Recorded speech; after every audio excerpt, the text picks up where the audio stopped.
Hi guys, Jodie from JPS Family Daycare Advisors.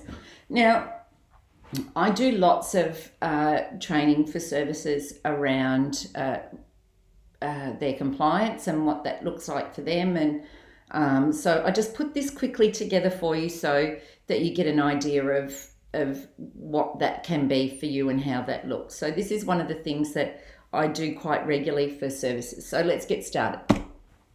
Some of the things that we'll be looking at today is obviously the National Quality Framework and what that means from a legislative perspective for you. We'll also be looking at other related legislation, things like privacy and confidentiality. We'll look at some of the common non-compliances that are reported by the Department of Education and Training, depending on which state you're in. And we'll talk about strategies for you to maintain compliance and consequences of what can happen should there be non-compliances in your service or in your home even. Okay, I'm going to ask you a question and then I want you to stop this video and answer that question. The more honest you are with your answers, the more you'll be able to determine whether that's a gap analysis for you and what resources or assistance you need to improve that for yourself. So if the department or me or somebody like me were to come and say to you, what is the National Quality Framework? What would be your response? What is the National Quality Framework? So pause the video and come back as soon as you answer that. Okay, so I hope you answered it well. The National Quality Framework consists of these four things. You've got the law, the regulations, the standards, and the approved learning frameworks. The law is the law. The law is where the offence lies. The regulations will tell us what we need to do to achieve the law, and the standards will tell us what we need to do to improve on the regulations, which of course is improving on the law.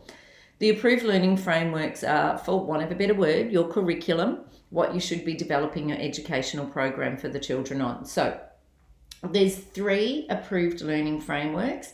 There's the Belonging, Being, Becoming for preschool age children. There's the My Time, Our Place for before and after school care. And there's also the Victorian Early Learning Years framework. So we're not going to worry about the Victorian one today. We're only going to worry about the 2 national ones, which are Belonging, Being, Becoming and the My Time, Our Place. So with the way that the framework is and it works, and we've got to be very mindful of the law, the regulations, the standards, and of course the approved learning frameworks. What often will sit under that for people is then the service policies. So the service policies interpret all of that. The service turns that into how they want their service to be running, and then they give you a manual. Again, policies can be a challenge to read and understand and implement at individual level, and I'll explain that in a second. So what I've done for you is this is a book that I've written from a compliance perspective, from a governance perspective, and I've turned it into everyday speak so that you can contextualize what the law is. Now, this is the law. This is the law. Who reads the law? Is there anybody other than me that reads the law just for fun? Not really. So the law will state very clearly different things here and there, and then the regulations will help us implement those laws. What I've done is I've unpacked those laws for you and I've contextualized them for you into a home. Now, one of the other things that this workbook does, talking about gaps, so if you didn't answer that question before, then what you would need to do is you would need to go to the first section in this book, and that is part of your quality improvement plan.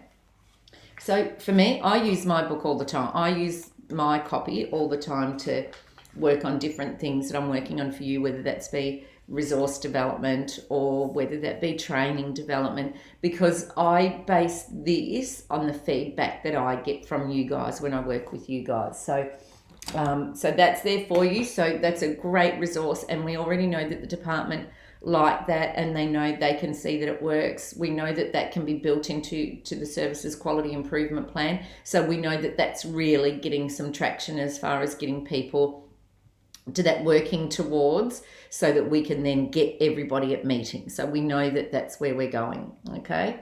The other place where you can get some resources from is the Australian Children's Education and Care Quality Authority. They've got a number of free resources that you can download if you need anything and get it from there. They also will have the standards, so the standards will help you improve on your practice and what you're doing, and that covers off the educational program, children's health and safety, the physical environment, staffing arrangements, relationships with children, collaborative partnerships with families and communities, and leadership and service management. Two of the biggest problems that we see in family daycare as far as non-compliant and still keeping the whole service down of that working towards rather than moving towards meeting. You'll never get exceeding if you don't get meeting, and if you're still sitting at that working towards, then everybody's got a problem. Okay, so the biggest difference with leadership and management in family daycare, and this is the challenge that providers face. So for many years, I ran long daycare services. I ran a number of them at one point. So I've done, governance and management for, close to 20 years, 30 years for management. I worked with children, many years before that. So the difference with centre-based services is the approved provider or the approved provider's representative, whoever that is, sits here. What often happens with the design of centre-based services is it's near the entrance. So what that means is you can see who's coming in and leaving the service. So you've already got an advantage on family daycare because you're seeing the comings and goings. The other advantage, many services have, their room breakdown, however that looks like. So as the approved provider or the representative of the approved provider, often when a baby cries, sometimes the second baby will go out and sim, and then the third baby, and then the fourth baby. So you might end up in a baby's room with a really high percentage of those crying at any given time. And those staff can be feeling overwhelmed because they're trying to get to the babies and the babies are getting more distressed and da-da-da. So as this person here, I can now just directly go to them and give them an extra pair of hands. So I'm accessible to them. I can help them. I can support them. Sitting in here, I get staff that come in and out as far as to have a conversation or to ask something.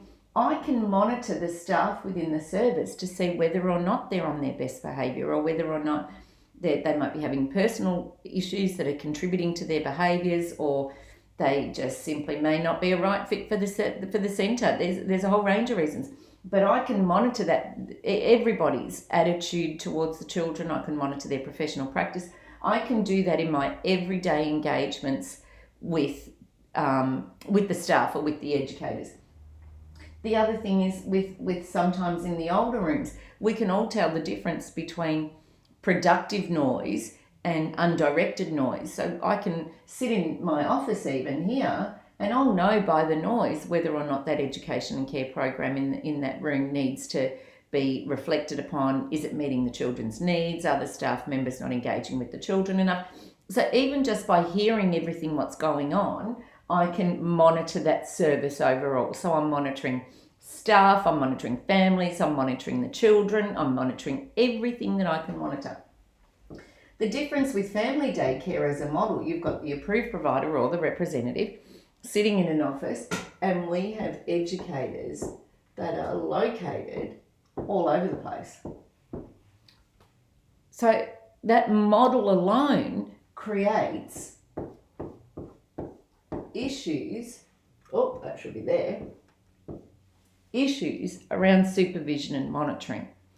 Many family daycare providers will have procedures in place, like they go to the educator monthly, which is fine. I tend to support the process of monthly is fine, but there should be risk management plans in place, and sometimes that may mean more frequent visits for some educators, depending. So, but that's something that we talk to providers about.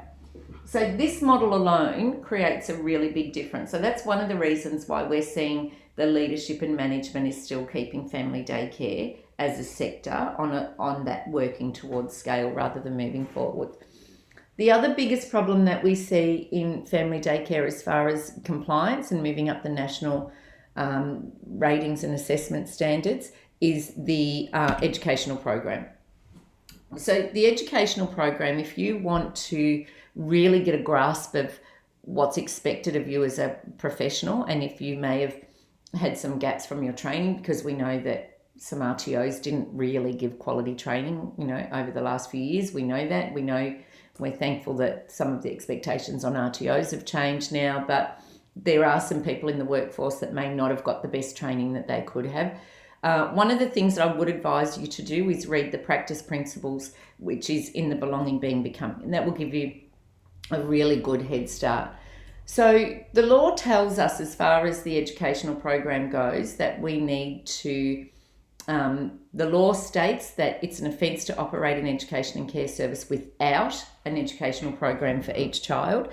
The law also states that the educational program must be developed on the approved learning framework, and it must be delivered in accordance with the approved learning framework. That's pretty much it, what the law states.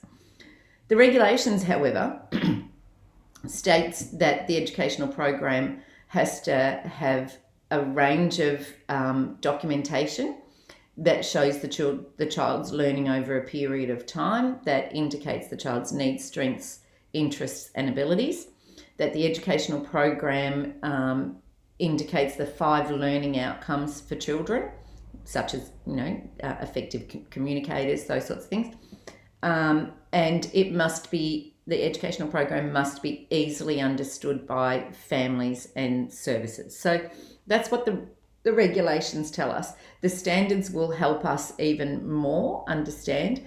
But if you're looking at your educational program and you can't see children's learning reflected in the documentation over a period of time, if you can't, within your documentation, identify their needs, interests, strengths and abilities, if you can't identify the 5 learning outcomes, then you're in breach of the regulation. So we know that many family daycare educators are not doing that as far as their documentation goes, which I tend to think a lot of that comes down to when you're at home, and many educators are already parents. So there's kind of that mindset sometimes that I see that, we're at home and I'm looking after them and da-da. So when you're not meaning that side of things, but you've just got to be aware that if you are working for an approved service and you are getting childcare subsidy, you are actually bound by these laws. So if you're not a babysitter, you're an educator under the education and care legislation, and it really is that simple. So, you do need to get your head around that. One of the other issues that we see in family daycare, and I think again it comes down to that home environment, that home mentality, that I'm home. And I know I often do that also. I'll bring work home and I'll leave it on my table and those sorts of things. But I don't have other clients that come in and out. So whereas if you have a child's record, or if a parent gives you a parenting order, or if you've got medication plan or a behaviour plan or whatever it is, if you were to leave that out somewhere and then have another parent come through and they get to see that sitting on the table, then that's a breach of confidentiality and privacy laws. Parents give us the information that they give us so that we can do our job well, and that the service can meet the regulations as far as reporting and protecting children from harm and hazards, developing policies, all those sorts of things which are dictated by the law. So you potentially are breaching confidentiality and privacy laws if you're not operating that filing and that management of records in an effective manner. Okay. So I just said, okay.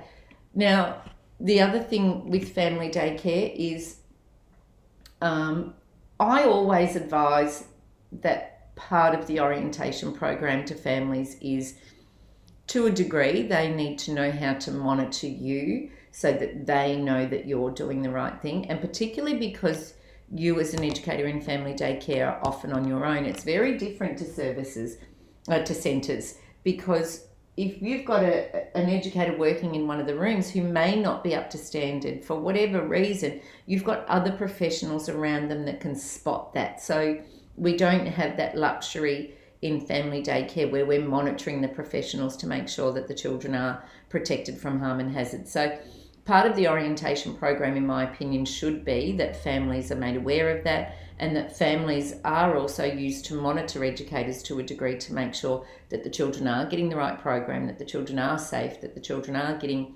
adequate meals and water and those sorts of things. So we want them to know what they should expect from an education and care service.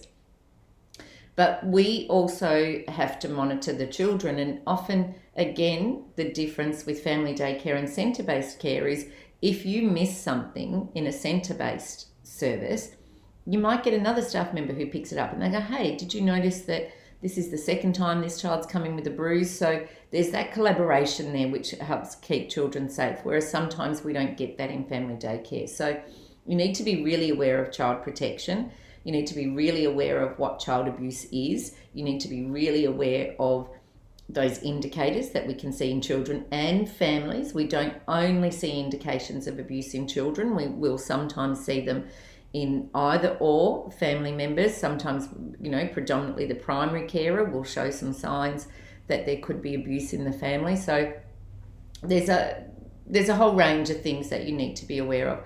If you do get a disclosure of abuse from either a child or a parent, you've got to manage that very professionally, and that's a very difficult, challenging thing to do, and it's a very emotional thing to do, to ring up child protection and potentially have that child removed from their family. Or it is a really challenging thing to do, but we're obligated to make sure that we keep children safe, and sometimes that needs to be from their family. So that's just one of the things that we need to do. Your services policies should give you very clear direction around what you need to do in the case of an abuse or a disclosure of abuse or suspected abuse, who that needs to go to. There's some information on my website around child protection, so I can make sure that that's up there ready for you, but make sure you know what your obligations are, okay? Okay, so compliance in family daycare. So we know that it's the education and care legislation that we're really looking at this stage, but there's also, we've touched on privacy laws. There's also, if you're driving children around, you've got to be very mindful of road safety legislation. You can't be speeding, you've got to have the right child restraints. Your car has to be roadworthy, your car has to be registered, all those sorts of things. So you've got a lot more laws that apply to you as a family daycare educator than a centre-based educator does. That these apply to you as your job. Okay. You've also got the family assistance law, and that's around your timesheets, your record keeping for childcare subsidy. Most families do access the subsidy, not everybody does, but most will. So it's around that record keeping. Most of you are now on electronic recording or electronic finances. I'm pretty sure you're almost all of you are already there.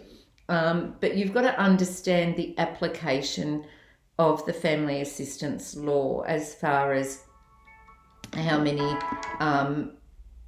allowable absences they're allowed to have, what documentation they need if they're going to be accessing additional childcare subsidy. So you've got to have your head around that. What happens if they're late? What happens if they're regularly late? What happens if they don't pay their fees? What information do they need at the end of the month? Now, a lot of this is with the family assistance law is the services responsibility to do.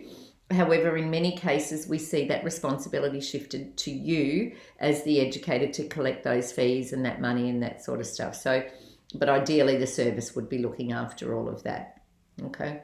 Now, don't forget the other thing is you are contractors generally, which means that you operate under your own ABN, you're responsible for your own taxes, your own superannuation, all those sorts of things. So make sure when you're running your business, that your business is financially viable. So you want to work out all your costs. Are you providing meals, snacks? Are you doing transport? If you are, what's your petrol? So you've got to work out all of your costs about what are you providing, and work with your centre, your service, to negotiate what that looks like as far as your rate goes. For the record, I advise that services don't don't engage in individual rates with individual educators. I advocate for a system or a sliding scale, so to speak. So if you've got this much education, this, so if you've got a certificate and you've got 2 years experience and you can provide this kind of environment, then you fall into this bracket, which could be anywhere between $1 and $4. If you go to the next bracket where you hold a diploma and you've got this much experience, and you fall into the bracket of $4 to $5 even. So that's what I recommend to services, just to help them manage educator fees and those sorts of things. But for you, you've got to work out what is it costing you as a business to run, and what are the fees that you really need to be charging. And if you're not making that kind of money, then you need to look at, can you build your business? Can you have additional children? Can you do what's your timetable like?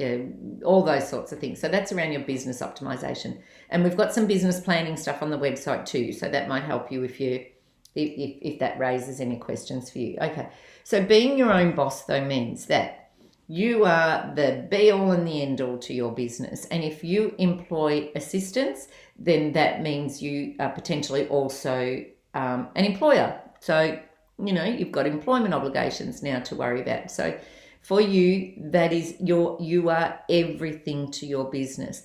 Now, being a small business owner, you definitely don't want to be reliant on somebody else for your livelihood. And the reason I say that is because there are many educators that work for services that are not giving the adequate amount of support that they should be. So make sure you know your obligations, make sure you know where you stand, make sure you know your risks, so that you're not relying on other people, because sometimes somebody else may misunderstand something, and you don't want to be left there not knowing where you stand. So make sure you really are clear about what happens for you. Okay, what can happen with non-compliances if a contractor is found to be non-compliant in something? So it can affect your police check. So if the federal government determine that you have frauded funds, then you potentially can lose your police check. It may even affect your credit history, which can affect your future employment. It can affect your borrowing capacity. It can have far-reaching consequences if this goes wrong. If children are unsafe or if children are injured, you can potentially lose your working with children check, which means that in any kind of government-funded service or government-funded employment, or anybody that requires a working with children check, you may not be able to seek future employment down that path. So again, far-reaching.